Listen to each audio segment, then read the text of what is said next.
Hello, everybody, and welcome to the Bob Stoops app. I'm Brad McMullen, along with Hall of Fame football coach Bob Stoops and now XFL champion Bob Stoops. Coach, let's talk about the season itself. What did it mean to you to win the XFL championship? Well, first, it's good to be back live as opposed to just my voice and you showing a picture of me. But it means a lot. It means a great deal. You don't go into anything that's competitive not wanting to win or not wanting to be the best or the champion. And we've always operated that way here at Oklahoma, and it's no different for me in the XFL there with the Arlington Renegades. It was a huge, just a ton of fun. Guys were fantastic to work with. I never had a problem the whole time. Just really fun. It's just football, which I love, and that's the part that was really neat. Now, beyond the field, the guys are awesome. The strategies of football are still there, the same. But when I leave the field, I don't have to go to a recruiting meeting, an academic meeting, a compliance meeting. I don't have to call Johnny's parents that Johnny won't go to class. He's failing everything. I have none of those worries. So, I had one rule, and that was there's no team rules.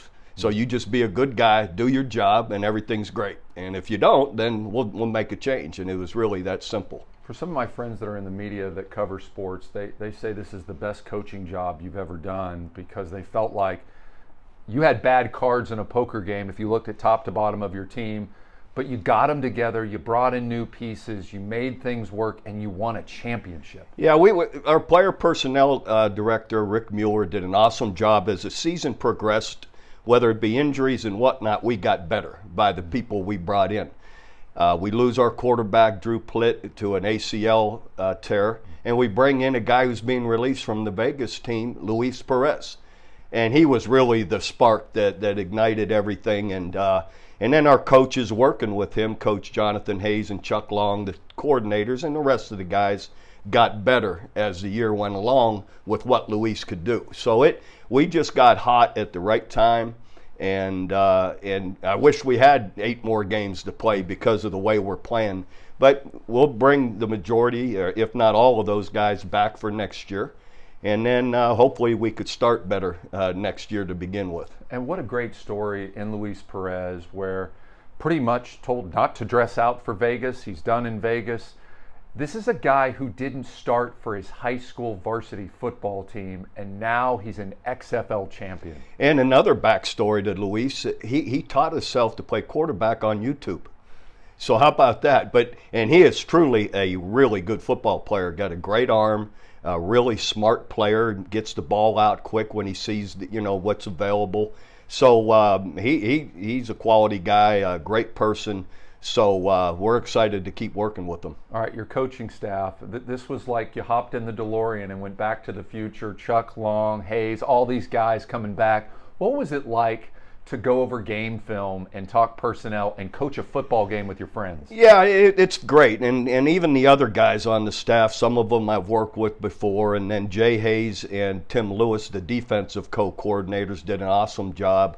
And I had known Jay from Jonathan. They're Pittsburgh guys, grew up not far from me in Youngstown. And, of course, Jonathan, I, and Chuck all played together at Iowa. So it's really fun. They're great people, easy people to be around. And I really stay out of it. I let them do their work and do their job. I might have a suggestion or two here and there, but they do it. And coaching staff did an awesome job. I know you're not into the numbers, but the 191 wins at Oklahoma, now 8 wins in the XFL. You're at 199 wins as a head football coach. Will we see you coach again next year? Yeah, I plan on it right now if all things stay positive, and I believe they will. I believe this is only going to keep getting better. More people are going to be used to watching it this time of year, and our attendance was really strong throughout the league.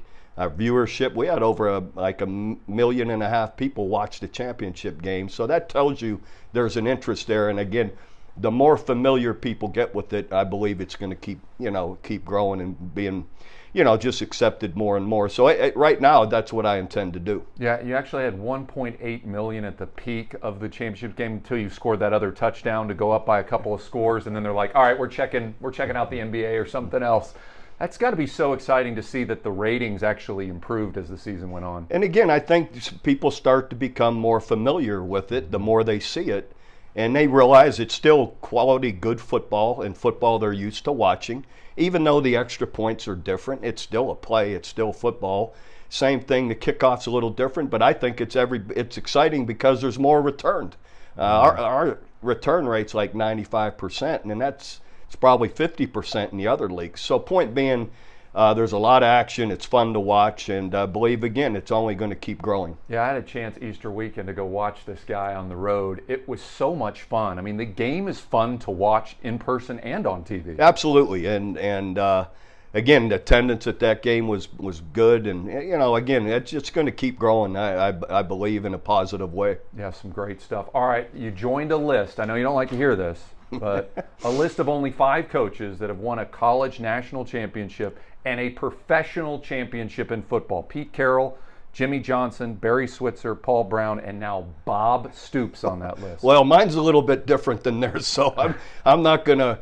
I don't want to just put me maybe down just a notch below. Oh. So those guys are all great coaches. Of course, Coach Switzer, a dear friend of mine, and it's pretty special what he was able to do with Dallas. Amen. We talk about the influence of the XFL now leading over into college football. The Pac-12 announced this week that they're going to add access to locker rooms. They're going to mic up coaches. They're going to do in-game interviews because of the success of the XFL.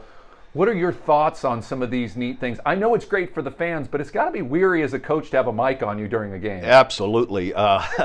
Well, it's people want to hear what the play call sounds like, and what are the behind the story, the emotions or the talks in between, offense, defensive sets, and it's interesting. And I think ESPN for us and the XFL did an incredible job of showing people how this all works, and it's been really accepted, and everybody's really been really positive about it. I'm not so sure in college I would have wanted that. In fact, I know I wouldn't have. So I realize it's part of where we're at now with the XFL and what we're doing, and but we'll see how that goes. It could be really positive, and maybe they need this, in their negotiations for a TV contract. Right. All right, Deion Sanders with a hot mic is going to be exciting stuff. All right, some big news potentially of Clemson, Florida State, Miami, North Carolina, NC State, Virginia Tech, and Virginia exploring a possible move out of the ACC. Now, we do want to let everybody know that the ACC commissioner says he's talked to the athletic directors and, quote, "We're all in this together," but the NC State athletic director said, "We're always looking for the best option for NC State." What are your thoughts?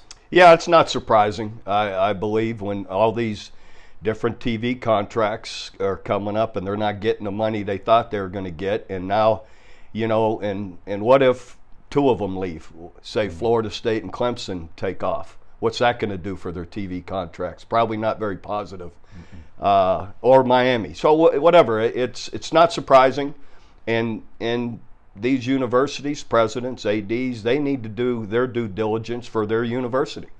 That's what it's about. You can say all you want, it's all of us. Well, yes and no. The bottom line is, you've got to look out for what's best for your program, your constituency, your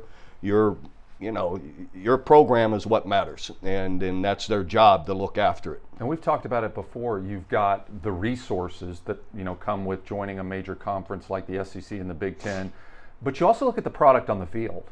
When Oklahoma and Texas joining the SEC, you're going to have LSU, Oklahoma, Texas, Florida, Alabama, Auburn. You've got some pretty big names, Tennessee, Texas A&M, that are going to be playing in Norman, Oklahoma. That's a big draw for the local fans, not just the international and national fans. For the whole community here, it's a huge draw. And that's what people want to see. Now you're guaranteeing selling all those sky boxes, selling the stadium out, selling every hotel room in the area out, because people want to see those games, and it's going to be exciting. And when you just look at the plain and simple math, right now you've got the ACC per team getting about $50 million per school. The new SEC, the new Big Ten, looking at $100 million per school. That's double. Well, that's, again, money matters in talks. And look, we have all these other sports to support as well. Now, all of a sudden, they're all going to benefit, facility-wise or whatever it may be. And, that's a big difference. And if people wonder why, Oklahoma is going to the SEC, well, there you have it. And, now you're going to be able to spread that money to all these other sports. And again, guarantee your fan base, you're going to have these great games coming to Norman, Oklahoma. All right, EA Sports announced that they're working directly with college athletes on the brand new college football game that will be debuting in 2024. Coach, are you a video game guy? Did you play Techno Bowl back in the day or anything like that? The last video game I played was Pac-Man, probably back in college, at the little joints you used to go to. Other than that, I have no clue about playing a video game. All right, the idea of your son, Drake Stoops, being in the college football game, would you have to pick up a controller and see how Drake plays? Yeah, but again, I don't think he wants me to pick it up because it won't go well. So I'll let him do that work. All right, and last but not least, the OU softball team just keeps winning. Patty Gasso, the #1 overall seed in the NCAA tournament again. Can we ever say enough about how amazing this program is? Yeah, Coach Gasso and her whole staff have done such an incredible job. I was at an event last year, like a month after they won the national championship, and she went as far as to say, she goes, well, you people, I know everyone's, she goes, I really think next year's team's going to be better. So everyone's like, you got to be kidding me. But good for her, good for the program. What I noticed when I watched them play, even in tight games, how much joy they play with and passion and how much fun they're having. And when you play like that, it's easy not to get lost in, we're supposed to win all the time, or to be tight, or to think they're protecting something. They're not. They're playing with absolute joy, and they're going after everything, and that's what's fun to watch. And I really notice it, and you see it in some tight games. It might be tied late in the game, 6th inning or so, and bam, someone hits a 2-run homer to win it. And that's because they're playing loose, and they're playing with all that joy, and that keeps you from getting tight. Yeah, you bring up a great point. While they have all the run rules, and they've had a lot of them, they've won half a dozen games in the final at bat. Exactly. Playing clutch and coming up in a big way.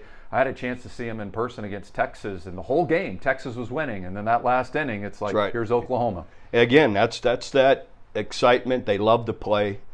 They're just having fun out there, and that's how they come up with those plays in those moments. So do you think Patty's going to get another national? I'm not going to jinx Patty, so she knows I'm always rooting for her and all the lady softball team there. I'm excited for them, and I'll be rooting hard for them. Yeah, go Sooners. I can say this. They may lose one, but they're not going to lose two. Sooners all the way with another championship. All right, remember, for videos anytime, just tap on our video link. For Hall of Fame football coach and XFL championship head coach Bob Stoops, I'm Brad McMullen.